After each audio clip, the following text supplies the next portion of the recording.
Hoje eu vou falar um pouco sobre a compreensão por trás da utilização dos materiais e um pouco também da mentalidade do artista. Eu sempre falo muito sobre entender e compreender a utilização dos materiais, mas em que sentido? Por exemplo, por que eu utilizo determinado material para alcançar tal detalhe? Vamos supor aqui que você vai utilizar uma borracha elétrica, mas por que eu devo utilizar logo a borracha elétrica e não a caneta borracha 2.3 milímetros?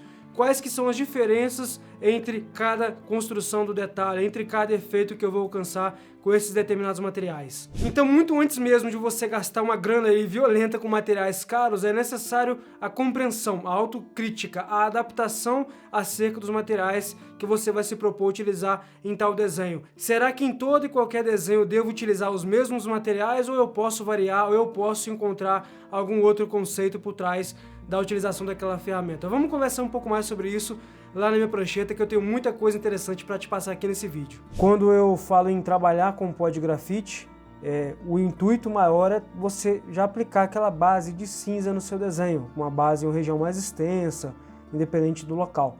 Aqui eu extraí o pó de grafite de um lápis 4B e vou pegar com o pincel e aplicar já essa sombra que é bem escura.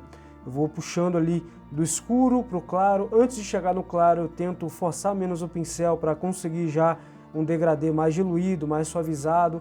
Por mais que eu tenha aplicado já um pó de grafite que já tenha ficado aquele efeito mais escuro, eu também utilizo um lápis por cima. No caso aqui eu quero trazer um pouco mais de sombra para esse efeito. Eu utilizo um lápis 8B Staedtler Black por cima do pó de grafite, passando depois o pincel. Mas por que eu passo o pincel novamente? Para alisar o aspecto, né? Deixar mais suave aquela utilização do material, do lápis em si. Quando eu quero, logicamente, um efeito mais texturizado, mais visível, vamos dizer assim, aos olhos, eu não passo tanto pincel. Eu gosto de priorizar mais a utilização do esfuminho de leve, também um pouco de pincel, mas bem mais de leve, priorizando a utilização de lápis. Aqui eu estou trabalhando com lápis número 2, o lápis escolar, puxando alguns risquinhos, algumas manchinhas, para já ter o primeiro contato do lápis sobre papel, para entender qual que é o efeito que eu quero alcançar. Isso mesmo, eu às vezes utilizo o material para entender se aquela forma de utilizar, se aquele movimento que eu estou efetuando com o lápis vai me trazer aquele efeito que eu quero.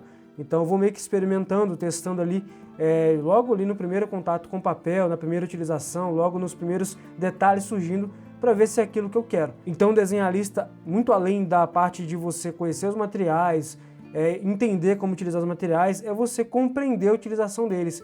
O movimento dele, o lápis mais deitado, o lápis mais em pé, batidinhas com lápis, batidinhas com pincel, escorregando o esfuminho ali no papel para criar textura, ou somente mesmo o lápis, ou unir os dois um ao outro, o lápis depois o esfuminho junto com o pincel. Então é todo um quê de experimento, de teste, de tentativa, de erro, de acerto, até você se adaptar e se acostumar com o processo de construção. Eu utilizei, por exemplo, aqui na textura, posteriormente ao lápis número 2, esfuminho e pincel, uma camada de lápis B, puxando manchinhas levemente texturizadas, levemente manchadinhas, para dar aquele efeito mais natural da pele, não ficar aquela sensação da marca de lápis. Outra coisa que eu gosto muito de fazer é utilizar o lápis mais gasto, a ponta do lápis mais gasta, para que o atrito não seja tão grande e eu consiga puxar aquela textura mais suave já no lápis. Depois o esfuminho e pincel, logicamente, para conseguir um acabamento mais sutil, um pouco mais suavizado. Eu utilizo por diversas vezes o pincel com pó de grafite para criar aquele efeito de sombra nos entornos do nariz. Esse próprio pó de grafite que está no pincel, assim que eu passo ele no papel, eu vou puxando com esfuminho ali de onde está preenchido com o pó de grafite para onde está no branco do papel, criando manchinhas, criando texturas. Eu vou meio que experimentando ali, como eu já disse anteriormente, esses contatos dos materiais com o papel, para ver o que dá certo, o que não dá, o que fica harmônico, o que combina uma coisa com a outra ali, se fica proporcional, se fica uniforme, se tem harmonia. Então, o desenhista, muito além de você empunhar o material, ele é a parte de sensibilidade artística. Ele também demanda muita parte de características da sua personalidade. Queira ou não, o desenho também influencia nisso. A arte em si também influencia muito nisso, nessa parte. Quando será que eu devo utilizar a caneta borracha 2.3 milímetros? Ou aplicar um lápis borracha ou borracha elétrica? Então há todo um contexto de entendimento da utilização do material por trás do ato de utilizar.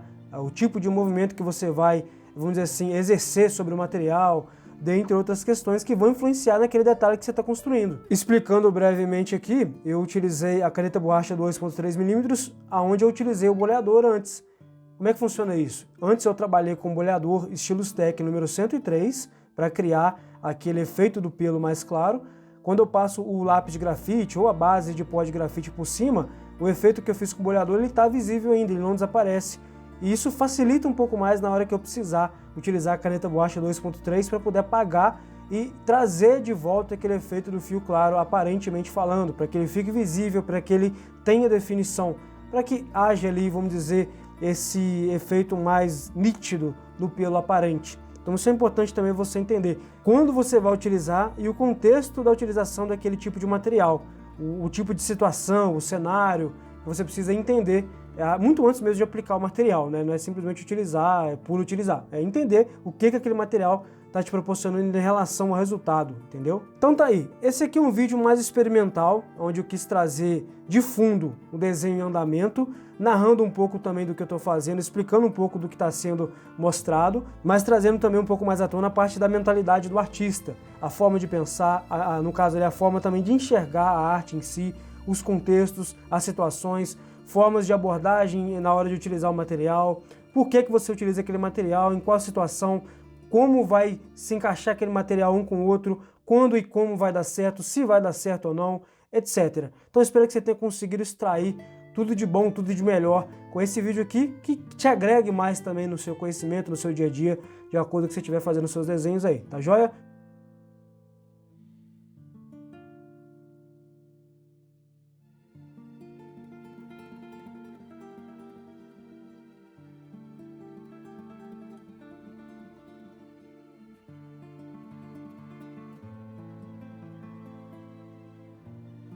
Conclusões finais aqui sobre esse vídeo. O que eu quero dizer com a parte da mentalidade artística?